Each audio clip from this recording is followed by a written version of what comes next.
আসসালামু আলাইকুম। গত ভিডিও লেকচারে আমরা আলোচনা করেছিলাম সিজার সিপারের এনক্রিপশন প্রসেস, ফুল প্রসেস। এই ভিডিওতে আমরা আলোচনা করব সিজার সিপারের ডিক্রিপশন প্রসেসটা। Okay, A to Z decryption প্রসেসটা এই ভিডিওতে আলোচনা করতেছি। আচ্ছা, গত ভিডিও লেকচারে আমরা আলোচনা করেছিলাম যে কিভাবে একটা প্লেন টেক্সটকে সাইপারটেক্সে কনভার্ট হয়। আজকে দেখবো হচ্ছে সাইপারটেক্সট থেকে কিভাবে প্লেন টেক্সে কনভার্ট করতে পারি। আচ্ছা, কোড বোঝানোর আগে আমরা গতকালকের কিছু যদি একবার মেমোরাইজ করি। আচ্ছা, গতকাল এখানে প্লেন টেক্সট ছিল, ইন্ডেক্স ছিল, প্লেন টেক্সটের ইন্ডেক্স ছিল, কে ভ্যালু ছিল,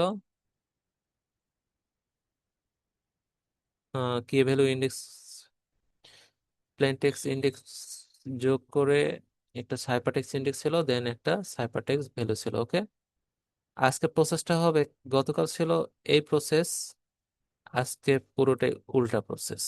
ওকে, ফার্স্ট হবে কিছু না, সাইপারটেক্সট,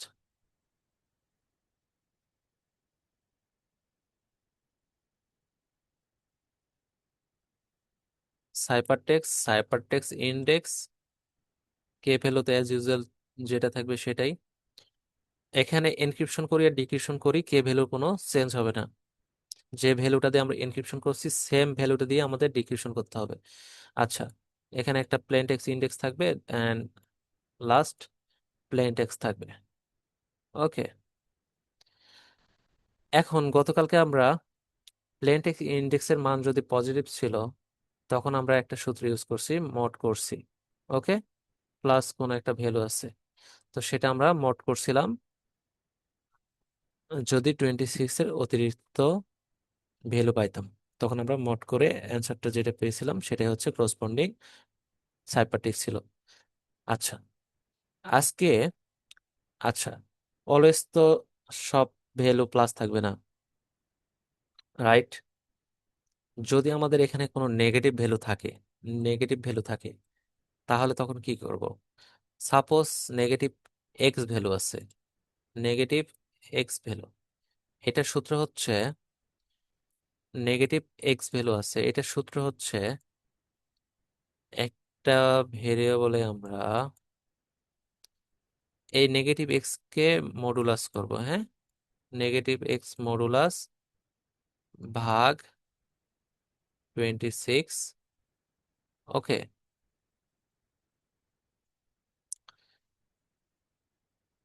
দেন +1, এই +1 এর লেকচারটা আমি দিচ্ছি। সাপোজ এক্স এর মান 30, ওকে, ডিভাইডেড বাই 60, 26, সরি, এর করসপন্ডিং যে একটা ভ্যালু পাবো 1 পয়েন্ট সামথিং, রাইট? এই +1 এর কাজ হচ্ছে এই যে একটা ফ্র্যাকশন মান পেয়েছি সেটাকে সিলিং ভ্যালুতে কনভার্ট করা। ওয়ানের 1 পয়েন্ট সামথিং, এটা সিলিং ভ্যালু হবে 2, কোনো ফ্র্যাকশন রাখা যাবে না, 2। আচ্ছা, এই ওয়াই এর যে মান 2 পেয়েছি সেটা আমরা মূল সূত্রতে +5 × 26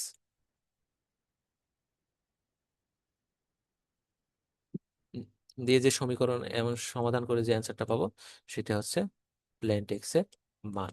ওকে, এখন আমরা ডিরেক্ট কোডে চলে যাই।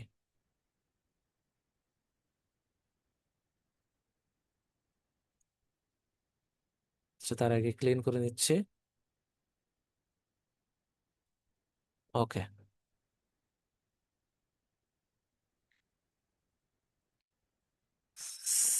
সেম কোড, জাস্ট আমি লাস্টে যে ইকুয়েশনটা দেখালাম সেখানে এখানে কাজ হয়েছে কিছু, তাছাড়া কোড অ্যাজ ইউজুয়াল সেম। ওকে, ফার্স্ট থেকে যদি আমরা শুরু করি,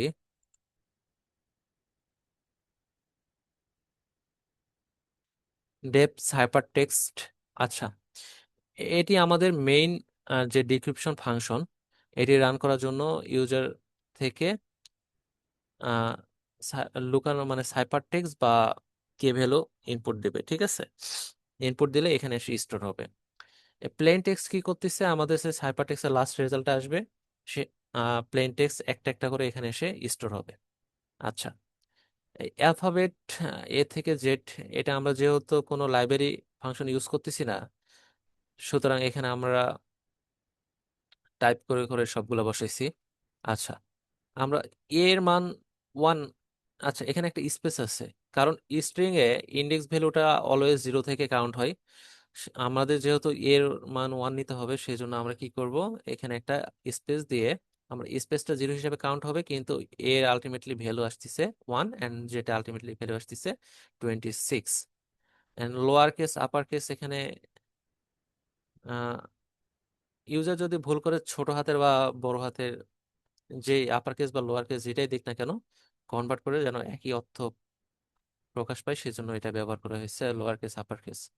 আচ্ছা, for c's in cipher text, আচ্ছা current lower case character equal CH, এটা অর্থ হচ্ছে সাইপার টেক্সটের প্রতিটি অক্ষরকে এক এক করে প্রসেস করার জন্য এই লুপটি চালানো হয়েছে, ঠিক আছে? শুরুতে ধরে নেওয়া হচ্ছে বর্তমান অক্ষরটা বড় হাতেরই আছে, মানে আপার কেসই সেট করা হয়েছে। আচ্ছা, হরাইর ইন রেঞ্জ 26, এটার অর্থ হচ্ছে এই লুপ চেক করে বর্তমান অক্ষরটি ছোট হাতের অক্ষরের লিস্ট আছে কিনা। যদি কোনো কোনো কোনো অবস্থানে যদি আই মিলে যায়, তবে বড় হাতের অক্ষর লিস্টে